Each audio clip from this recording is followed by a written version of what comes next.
Apa kamu mendengar suara dan sekaligus melihat warna tertentu di saat yang hampir bersamaan?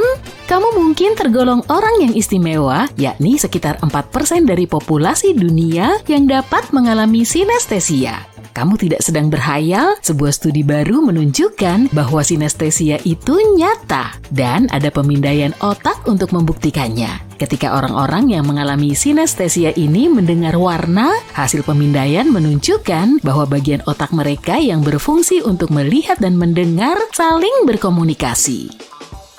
Karena sinestesia tampaknya bersifat genetik, beberapa peneliti memilih 3 keluarga yang memiliki fitur ini. Para ilmuwan itu kemudian meneliti DNA, membandingkan gen dari anggota keluarga yang memiliki sinestesia dengan yang tidak. Ilmuwan masih belum memiliki gambaran lengkap tentang fitur unik ini, tapi mereka berhasil mempersempitnya menjadi sekitar 37 kemungkinan gen.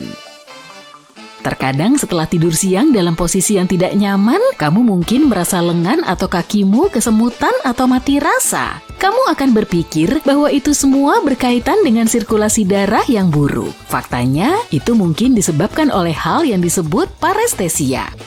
Ini adalah saat tubuhmu mulai mengalami sensasi yang tidak biasa karena sarafmu tertekan atau terganggu. Parestesia bisa memberi sensasi apa saja, mulai dari sensasi terbakar hingga perasaan menjengkelkan seperti lengan atau kakimu yang tidak merespon sama sekali. Bahkan mungkin juga disertai rasa gatal atau rasa tertusuk-tusuk. Biasanya ini tidak akan memakan waktu lebih dari 30 menit.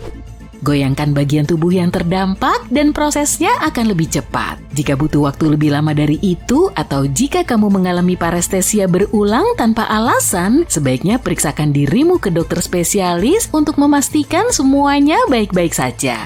Oh iya, kamu tahu apa yang perlu dicek juga? Coba cek apakah kamu sudah menyukai video ini dan berlangganan ke channel kami. Iya, cuma buat memastikan kamu nggak kelewatan apapun. Biasanya kamu bahkan tidak memikirkan perutmu atau kandungan kimianya. Dapatkah kamu bayangkan jika suatu hari zat ini lenyap begitu saja? Zat ini mengandung asam klorida yang juga digunakan dalam pupuk, karet, dan baja. Kalau kamu menghirupnya, kamu akan mengalami masalah hidung dan pernapasan yang serius. Setiap kali kamu mengunyah sesuatu, perutmu mulai mengeluarkan cairan lambung. Cairan ini membantu karena dapat memecah protein, mengaktifkan pepsin, menyingkirkan bakteri yang mungkin telah kamu telan tanpa kamu sadari, dan memberi sinyal agar makananmu bergerak menuju pintu keluar. Tanpa asam, makanan hanya akan diam di sana, berubah menjadi tempat berkembang biak bakteri. Protein dan nutrisi tidak akan terserap, makan siang atau makan malammu mungkin akan mengalir begitu saja melalui sistem pencernaan dan kamu bisa saja membuang makanan yang tidak tercerna. Ada alasan kenapa luka akibat tersayat kertas sangat menyakitkan. Pertama, itu terjadi di ujung jarimu yang merupakan area yang sangat sensitif. Ini karena ujung jarimu penuh dengan reseptor dan itu seperti resepsionis di tubuhmu yang membantumu menentukan ukuran, bentuk, tekstur, dan suhu benda yang kamu sentuh. Ketika kamu tersayat kertas, reseptor ini langsung terpicu mengirimkan informasi yang tidak menyenangkan ke otak. Sayatan kertas juga tidak seperti irisan dari pisau tajam karena tepi kertas itu tumpul, ini menyingkap lebih banyak reseptor tadi. Sayatan kertas tidak banyak mengeluarkan darah dan darah pun tidak menggumpal dengan baik karena saraf-saraf terbuka sehingga membuat rasa tidak nyaman menjadi semakin parah. Kita selalu menggunakan tangan kita sehingga luka ini terus terbuka kembali, membutuhkan waktu lama untuk sembuh. Kertas pun seringkali diolah dengan bahan kimia yang dapat mengiritasi kulitmu. Deja vu sepertinya muncul begitu saja. Kamu bukan penyihir dan kamu juga tidak berkomunikasi dengan siapapun dari dunia lain. Itu hanya otakmu yang malfungsi sejenak. Dan menurut para dokter, deja vu dialami ketika 2 bagian otak mengalami sedikit kesalahpahaman. 2 bagian otak ini terletak di setiap sisi tengkorakmu, tepat di atas pelipis. Kedua bagian otak ini seperti kartu memori otak yang membantumu mengingat hal-hal seperti lokasi atau wajah orang lain. Bagian otak ini bahkan menerjemahkan emosi dan memahami bahasa. Nah, di setiap area otak yang disebut lobus temporal ini, ada wilayah yang disebut hipokampus. Bagian ini bertanggung jawab atas ingatan jangka pendek. Kadang-kadang otak bisa mengalami gangguan kecil, membingungkan hipokampus. Saat itulah kita mengalami deja vu. Semua proses ini mengacaukan sistem memori pengenalanmu, memberimu perasaan aneh bahwa kamu pernah berada di sana sebelumnya, atau kamu telah bertemu dengan orang yang baru pertama kali kamu temui. Ini adalah proses yang sepenuhnya normal dan kamu lebih mungkin mengalami deja vu jika kamu berusia antara 15 sampai 25 tahun. Tampaknya orang-orang yang sering bepergian atau memiliki kemampuan untuk mengingat mimpi lebih sering mengalami deja vu. Sulit untuk membayangkan jika seluruh peradaban dapat bertahan tanpa ada yang memiliki penglihatan. Itu sangat nggak mungkin kan? Dan inilah alasannya. Pertama, bayangkan jika kamu mencoba menanam makanan saat kamu bahkan tidak bisa melihat. Apa yang kamu lakukan? Menyiapkan tanah akan berubah menjadi mimpi buruk karena tanpa penglihatan kita akan tersesat di, katakanlah, ladang gandum yang sangat luas tanpa petunjuk. Mengumpulkan makanan yang sedikit juga tidak akan mudah. Hewan-hewan mungkin mengintai di mana-mana dan siap melukai kita. Komunikasi akan menjadi rumit karena kita tidak akan bisa membaca sesuatu tanpa menyentuhnya. Bahkan kehidupan sosial kita akan berbeda. Tanpa mata, kita hanya bisa mengandalkan suara. Berbicara dengan seseorang tanpa mengetahui siapa yang mendengarkan, seram!